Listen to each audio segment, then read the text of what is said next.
예, 부총리님. 예. 지금 우리 민주당 의원님들이나 저희나 그리고 정부나 경제가 참 어렵다는 면은 좀 동일한 것 같습니다. 예. 그러나 그 원인과 지금 정부의 역할에 대한 평가는 다른 것 같은데 예. 지금 문재인 정부로부터 받았을 때 또 특히 또 부총리님께서는 또 경제 전문가로서 좀 어떤 점이 가장 좀 아쉽고 부담이 된다고 생각하십니까? 예, 각 정부에 대한 평가는 공과가 있기 때문에 여러 가지가 있겠습니다만은 아시다시피 시계를 한 1년 전으로 돌려 놓고 보면은 아까 총리님께서 여러 차례 말씀드렸지만 세계 경제 상황이 정말 어려운 상황으로 치달았습니다. 그런데 또 지난 정부에서 물려받은 것 중에 조금 전에 부담스러웠던 부분이 뭐냐고 이렇게 말씀하셨으니까 특징적인 거 몇 가지만 말씀드리면 코로나 대응 이유도 있지만은 지난 정부에서 방만한 재정 운영으로 국가 부채가 엄청나게 늘었습니다. 400조가 늘었습니다. 그리고 부동산 폭등, 전세가 폭등, 그리고 그걸로 인한 가계 대출, 가계 부채가 국가 GDP 대비 87% 수준에서 105% 되는 수준을 물려받은 겁니다. 즉 가계 부채가 500 내지 600조가 그 사이에 5년 동안 는 엄청난 부담. 그러니까 국가 부채도 굉장히 심각하고 가계 부채도 굉장히 심각한 대차 대조표를 물려받았고 거기에 부동산 PF, 부동산 금융도 따라서 2배 이상 폭증을 했습니다. 그리고 거기에 소위 말해서 우리가 상대적으로 탈원전을 한다고 하면서 저비용인 원전보다는 LNG 등의 이 발전 비중을 높임으로써 고유 에너지 시대에 우리가 발전 비용 원가 상승 부담을 잔뜩 안고 출발했다. 그리고 저출산 등에 대한 구조적인 문제는 한 정부의 문제가 아니고 그건 오랫동안 누적된 그런 문제들로 인해서 우리 생산성이 낮아지고 그래서 우리 잠재 성장률이 하락된 그런 상황에서 저희들이 출발을 했다. 그런 요인들이 사실은 경제를 운영하는 저희들의 입장에서는 상당히 부담스러운 요인이었습니다. 예, 막대한 전 정부에서 재정 부담을 400조 이상 그리고 그 400조가 늘었음에도 불구하고 사실 과거에 박정희 대통령 때처럼 경부고속도로로 넣는다든지 포스코로 넣는 생산적인 인프라가 아니라 어떤 소비적인 어떤 그런 어떤 정책으로 이렇게 재정 부담이 늘어난 것인데도 불구하고 거기에 대해서 미안해하기는커녕 지금 현재의 정부가 별로 일을 지금 안 하고 있다. 조금 전에 우리 총리에게 그렇게 말씀하셨는데 거기에 대해서 어떻게 생각하십니까? 제가 5월 10일 날 출범하면서 제가 취임식 참석하고 저녁에 대통령 취임 만찬에도 참석하지 않고 제가 우리 간부들 불러서 도시락 만찬 회의를 했습니다. 그리고 비상 경제 체제 가동을 지시를 했고 그때부터 한 얘기는 지난 정부로부터 이러한 부채 등 부담 요인을 상당히 물려받았지만 지금부터는 그 부담 요인에서 경제를 살리고 정상화시키는 것도 저희 책임입니다. 지금부터 모든 책임은 제가 진다. 지금부터 기재부가 정신을 더 차리고 긴장의 끈을 놓지 말고 신발끈 동여매고 이제부터 제대로 모든 것을 정상 궤도로 돌리자 이렇게 했습니다. 여전히 경제가 어렵습니다. 세계 경제가 어렵습니다. 금년도 IMF 발표에 의하면은 선진국이라고 분류하는 41개국의 금년도 성장 전망이 1.3입니다. 그런데 IMF에서 우리나라 성장 전망은 1.5%, 그나마 대한민국은 선방한다고 평가를 하고는 있습니다. 다만 여전히 수출이 부진하고 그리고 성장이 역시 그 영향을 받아서 좋지를 않습니다. 다행스러운 것은 최근에 여러 지표들이 조금씩 나아지고 있는 모습이고 제가 그런 말씀을 드렸습니다만 이제 터널의 끝이 멀지는 않았다 이렇게 얘기를 했습니다. 다만 멀지 않은 터널을 빠져나올 수 있느냐 없느냐는 지금부터 우리가 어떻게 하느냐에 따라 달렸다. 터널에 가만히 앉아 있으면 터널의 끝은 계속 멀리 있는 겁니다. 그리고 거꾸로 가면 터널은 점점 더 끝이 멀어진다. 여기에는 정부가 앞장서야 되고 국회도 힘을 모아주시면 좋겠다는 말씀을 드리고 제가 지표 몇 가지만 말씀드리겠습니다. 네. 경제가 다 망가진 것처럼 이렇게 말씀을 하시는데 여전히 어렵고 특히 민생이 어렵지만은 그래도 희망적인 지표들이 꽤 나오고 있습니다. 물가는 작년 5월 우리 출범할 때 5.4%에서 소비자 물가 출범했습니다. 지금의 물가는 3.3%입니다. 곧 아마 6월, 이르면 6월, 늦어도 7월에는 2% 물가를 볼 것이다. 고용 상황, 사상 최저 실업률과 사상 최고 고용률입니다. 지금 우리 윤석열 정부가 출범하고 나서 취업자 증가 수가 약 62만 명입니다. 문재인 정부 5년 동안 연평균 21만 명입니다. 그게 3배 정도 지금 고용 취업 증가가 있다. 이렇게 말씀드리고, 오늘 현재 우리 국민들이 가장 쉽게 찾아볼 수 있는 지표가 증권, 증시, 환율 지표입니다.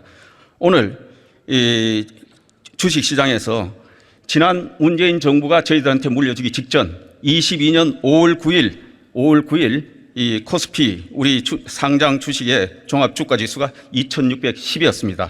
오늘 제가 여기서 확인한 바에 의하면은 현재 오늘 주가가 2,637입니다. 그보다 더 높습니다. 코스닥은 860이었습니다. 1년 전에. 지금은 896입니다. 그보다 더 높습니다. 환율 1,274원.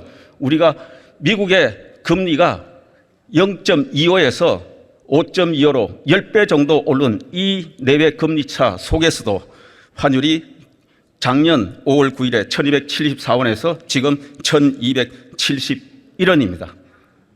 다 우리가 물려받기 직전보다 오늘 이 시간 현재는 주식시장, 환율, 물가, 고용 다 지표가 좋다. 그렇지만 아직 말씀드린 대로 민생이 어렵습니다. 그리고 우리 경제 활력을 더 회복해야 됩니다. 여기에 수출, 투자를 위한 정부가 정책 총력을 집중하고 있는 만큼 정부가 더 열심히 하겠습니다. 국회에서도 많이 도와주시면은 우리가 터널을 벗어나는데 조금 더 빠른 속도로 벗어날 수 있지 않을까 이렇게 생각을 합니다. 예, 부총리께서 어려운 환경에서도 좀 나아지는 경제 지표를 몇 가지 말씀하셨고, 저도 한 가지 좀 덧붙이도록 하겠습니다. PPT 보시면 산업부 자료인데 외국인 직접 투자 신고액이 2023년도 이제 5월 기준으로 해서 107억 불 역대 이 최고액을 지금 현재 돌파하고 있다. 이런 것은 굉장히 좀 고무적인 사실이 아닌가. 그리고 현대 자동차가 29년 만에 전기차 생산 라인을 지금 이제 건설하고 있고, 삼성전자도 투자를 한다든지, 특히 해외 법인의 자금을 걸어서 이제 투자를 하는 것은 지금 현재 윤석열 정부에 있었던 법인세, 특히 또 기업하기 좋은 환경을 조성하는 어떤 결과물이 아닌가 생각하는데 어떻게 생각하십니까? 예, 맞습니다. 최근에 해외에서 우리 대기업들의 해외 자금이 국내 투자를 위해서 대거 들어오고 있습니다. 이것이 바로 지난해 말에 세제 개편을 통해서 해외 자법인에 대해서 우리가 배당 소득의 해외 자법인의 국내 이 배당 소득을 이전할 때 다른 선진국과 마찬가지로 비과세 조치를 한 겁니다. 그것들이 굉장히 큰 인센티브가 되고 있고, 조금 전에 보여주신 대로 외국인 투자, 직접 투자가 지난해 같은 기간에 비해서 5월 말 현재 약 40%가 늘었습니다. 그것은 최근에 여러 가지 바뀐 경제 환경, 그리고 대통령께서 순방 외교 등에서 선두에 서서 한 경제 외교 활동의 저는 성과다 이렇게 생각을 합니다. 그리고 지금 타이밍이 굉장히 중요한 게, 우리 김진표 의장님도 강조하시지만 지금 글로벌 지금 서플라이 체인이 지금 바뀌면서 중국에 투자한 많은 외국인 기업들이 대체 투자처를 지금 찾고 있는 그런 어떤 상황이기 때문에 우리 주변의 싱가포르, 특히 일본에도 직접 투자가 많이 늘어나고 있습니다. 그런 이 시점이 굉장히 좀 중요하다고 좀 생각을 합니다. 예, 우리가 정말 세계 어느 국가보다도 기업하기 좋은 환경을 만들어야 됩니다. 이것은 우리가 적당히 조금 더 개선해서 될 문제가 아니고, 남보다 더 좋은 환경이 돼야 다른 나라 가는 것보다 우리나라에 와서 투자를 하게 된다. 그래서 우리가 더 열심히 달려야 되고, 이건 달린다고 되는 것이 아니라 딴 데보다 더 열심히, 더 빨리 달려야 된다 이렇게 생각을 합니다. 예. 많은 협조 당부드립니다. 조금 전에 우리 총리님께서도 말씀하신 것처럼 우리가 재정 금융과 같은 단기적인 달콤한 유혹이 아니라 지금 윤석열 정부는 역사적으로 뼈를 깎는 구조개혁, 구조개혁 중에서 그중에 또 가장 중요한 것이 규제개혁이라고 생각을 합니다.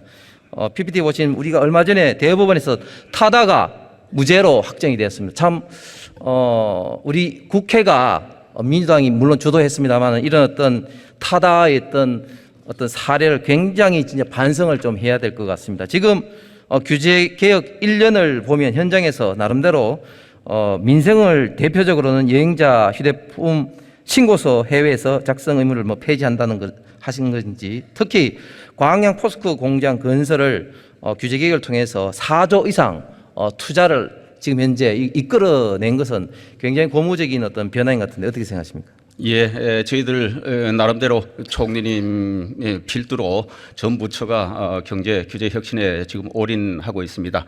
아직 1년 정도니까 저희들이 본질적인 부분 중에 아직 아쉽게도 다 건드리지 못한 부분들도 많습니다.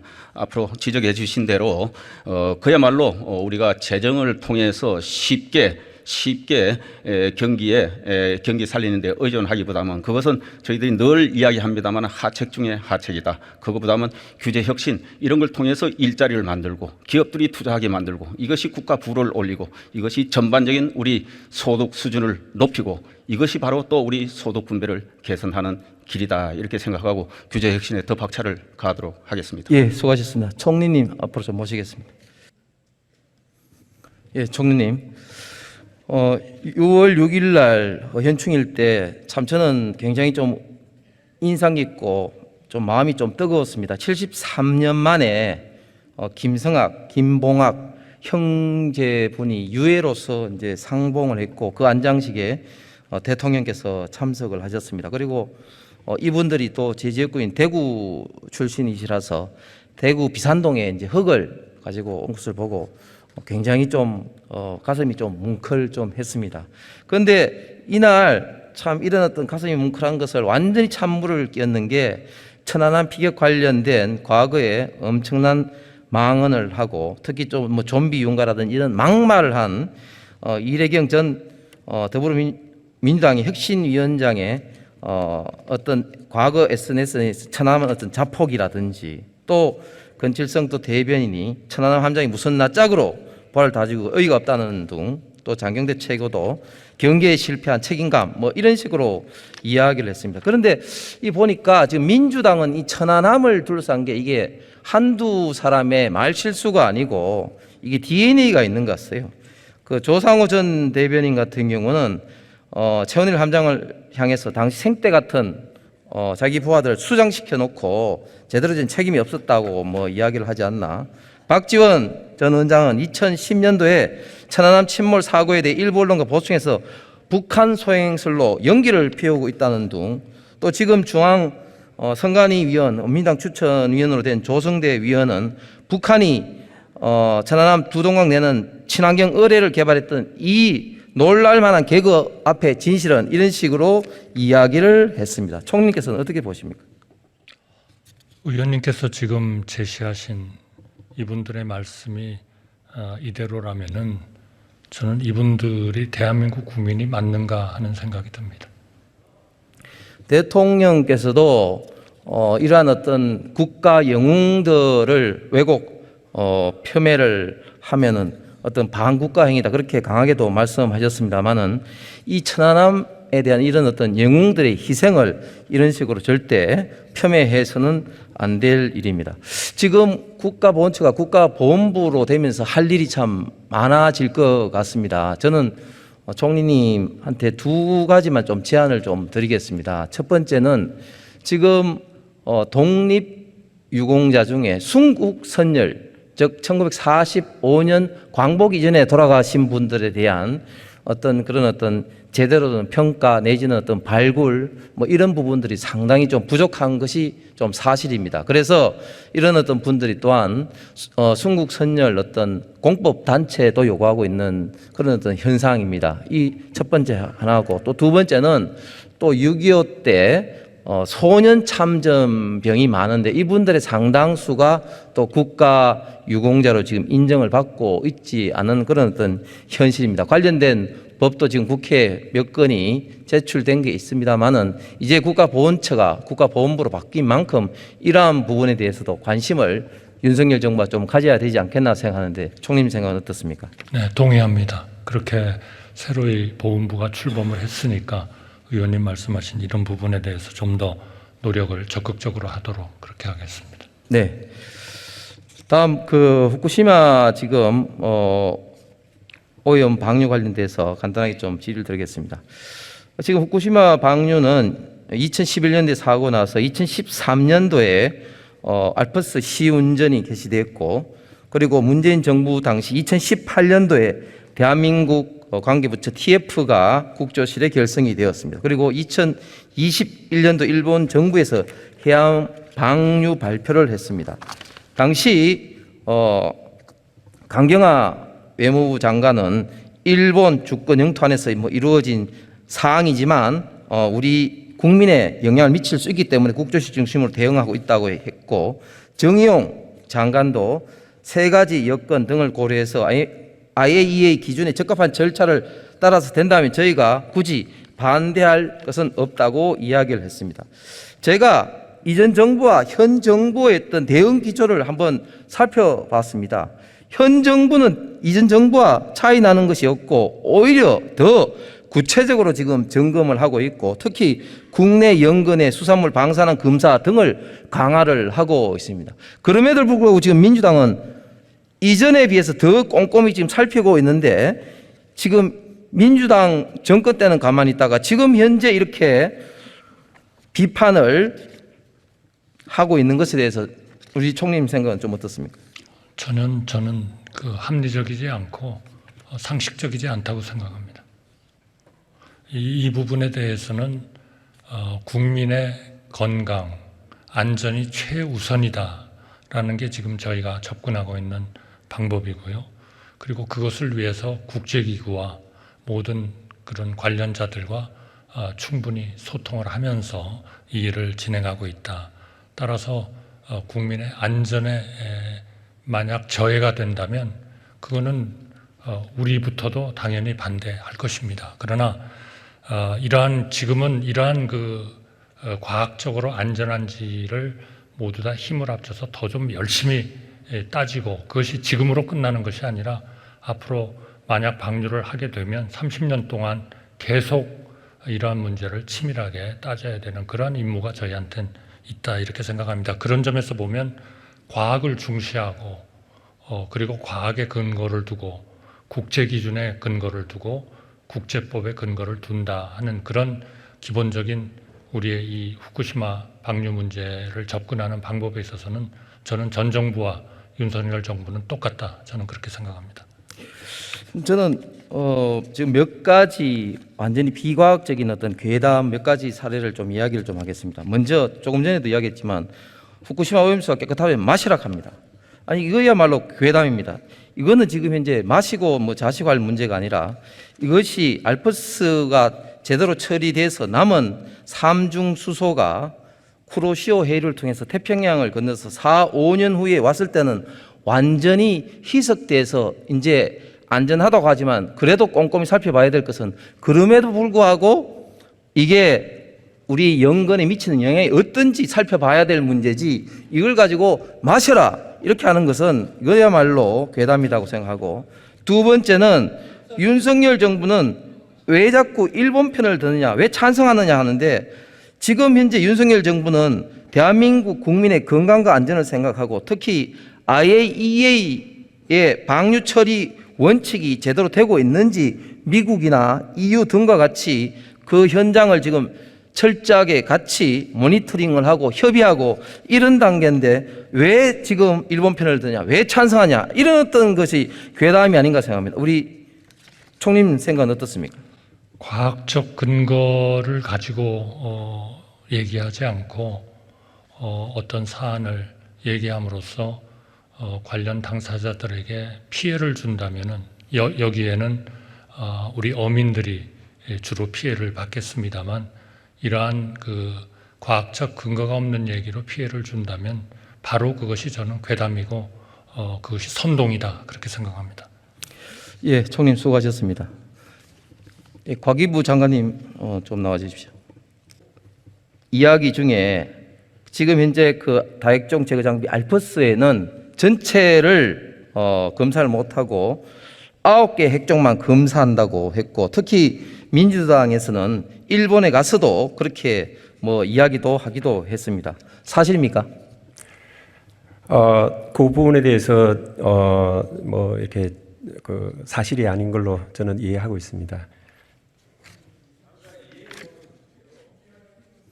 그 62개 종을 검사하고 이게 세슘이라든지 스트론튬이라든지 몇 가지를 제외하고는 유의미한 측정치가 없을 뿐이지 62개 종을 전부 다 지금 현재 검사를 하고 알프스에서 지금 걸러내고 있지 않습니까? 제가 이제 그 살펴본 바로는 그러니까 개수가 그 60개 이상의 다학종 그 물질들에 대해서 이제 걸러내는 걸로 이렇게 그렇게 알고 있습니다. 예, 또 이번에 간 사찰단이 덜 느리고 일본에게 면죄부를 주는 것이다. 이런 어떤 이야기는 어떻게 생각하십니까? 아무래도 이제 그 부분은 제가 뭐 그 답변 드리기보다는 원자력 안전위원회에서 좀 답변 드리는 게 적절할 것 같고요. 필요하면은 이제 서면으로 말씀드리는 게 적절할 것 같습니다. 예, 사찰단이 안 간다고 지금 IAEA가 방류를 지금 현재 승인을 받은 일본이 방류를 안 하는 것이 아니라 그동안 우리 원안위를 중심으로 해서 과기부 등과 실제적으로 보고 있었지 못한 그런 어떤 서류상으로 있었던 걸 현장에서 확인을 하고 또 저희가 더 구체적으로 요구를 했다는 게 이번 시찰단의 의미가 아니겠습니까? 아무래도 이제 뭐 자세한 부분은 원자력 안전위원회에서 말씀드리겠지만은 그 부분에 대해서 그래도 또 현장에 가서 그나마 이렇게 좀 자세히 관찰을 하고 왔다는 측면에서는 그렇게 볼 수 있습니다. 예. 그리고 또 다른 또 이야기로 삼중수소가 인체에 미치는 어떤 그런 연구 결과가 많이 없고 세슘보다 위험할 수가 있다. 이런 어떤 이야기는 어떻게 생각하십니까? 실제 그 세슘이 좀 삼중수소보다 같은 어떤 그 기준으로 봤을 때 성인 기준으로 좀 더 위험한 거로 알려져 있고 좀 사실과 좀 다른 것 같습니다. 예, 삼중수소보다 세슘이 월등히 더 위험하고 지금 삼중수소는 지금 중국 같은 경우에 지금 후쿠시마보다 지금 수십 배, 후쿠시마는 그나마 지금 태평양을 돌고 있지만 지금 거의 50배, 60배 지금 중국에서 더 많이 지금 배출하고 있는 거죠. 뭐 그렇게 지금 언론에서 알려져 있는 걸로 알고 있습니다. 네, 예, 들어가셔도 좋습니다. 예, 해수부 장관님 나와주시기 바랍니다. 결국 그 과학적으로 안전하다 할지라도 그러나 또 국민의 또 안심의 영역은 또 다른 이야기인 것 같습니다. 예, 그렇습니다. 특히 최근에 이제 우럭이 세슘이 많이 했다고 발견이 됐는데 여기 이제 그 후쿠시마 원자는 방파제 안에 있는 우럭이죠. 네. 그렇기 때문에 우리 윤석열 정부에서는 계속해서 수입물을 좀 규제를 계속해서 좀 해야 됩니다. 그리고 그 이외에도 국민의 좀 안심을 일으키기 위해서는 계속해서 우리가 모니터링이라든지 방사능 검사라든지 이런 것을 해야 될 것 같은데 장관님 지금 이제 해수부에서 준비하고 있는 것은 어떻습니까? 먼저 일본 수산물 수입 규제와 관련해서는 이거는 물하고 이 생선하고는 완전히 다른 부분이라고 이해를 하시면 되겠습니다.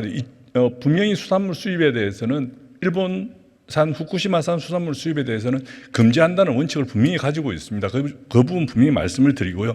오염수 방류 문제하고는 분명히 구분돼서 판단돼야 되는 부분이다라고 생각을 하고 있습니다. 그리고 국민들이 오염수 방류와 관련돼서 어떻게 하면 조금 더 안심할 수 있도록 하기 위해서냐 할 것이냐에 대해서 좀 저희들 여러 가지 대책을 강구하고 있습니다. 제일 먼저 해수 부분에 관해서 말씀을 드리겠습니다. 해수 부분에 관해서는 지금 92개 정점에서 해수를 채취해 가지고서 지금 점사를 하고 있고 이걸 또 지금 누리집에 계속 발표를 하고 있습니다. 그리고 앞으로 이게 방류가 되게 되면 이 조사 주기라든지 조사 정점들을 갖다가 더 확대해서 국민들이 좀 더 안심할 수 있도록 이렇게 하도록 하겠습니다. 그다음 두 번째가 이제 수산물의 자체에 대한 검사입니다. 이게 보통 이제 우리가 어획 수산물이 있을 수 있고 이제 양식 수산물이 크게 두 종류로 있을 수 있습니다.